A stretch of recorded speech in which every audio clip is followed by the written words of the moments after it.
Assalamualaikum warahmatullahi wabarakatuh. Perkenalkan, nama saya Rokia dari kelas 11 MIPA 3. Saya akan menjelaskan tentang pemisahan minyak bumi dengan cara destilasi bertingkat. Kalian pasti tahu dong kalau kita sebagai manusia selalu bergantung pada sumber daya alam yang ada. Sumber daya alam terbagi menjadi dua, yang dapat diperbarui dan yang tidak dapat diperbarui. Sumber daya alam yang tidak dapat diperbarui itu seperti angin, sinar matahari, air, dan minyak bumi. Nah, sedangkan minyak bumi itu yang paling sering digunakan oleh manusia. Kira-kira seperti apa ya proses pengolahan minyak bumi itu?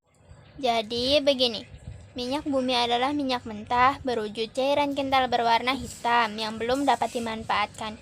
Kemudian, agar dapat dimanfaatkan, minyak bumi harus mengalami proses pengolahan dahulu. Pengolahan minyak bumi dilakukan dengan kilang minyak melalui dua tahap. Pengolahan tahap pertama, primary processing, dilakukan dengan cara destilasi bertingkat, dan pengolahan tahap kedua, secondary processing. Pengolahan minyak bumi tahap pertama. Pengolahan minyak bumi tahap pertama dilakukan dengan destilasi bertingkat, yaitu proses destilasi berulang-ulang sehingga didapatkan berbagai macam hasil berdasarkan perbedaan titik didihnya. Hasil pada proses destilasi bertingkat ini meliputi fraksi pertama, menghasilkan gas yang pada akhirnya dicairkan kembali dan dikenal dengan nama LPG. Fraksi kedua disebut naphtha atau gas bumi. Naphtha tidak dapat langsung digunakan, tetapi diolah lebih lanjut pada tahap kedua menjadi bensin atau bahan petrokimia yang lain. Naphtha sering disebut juga sebagai bensin berat.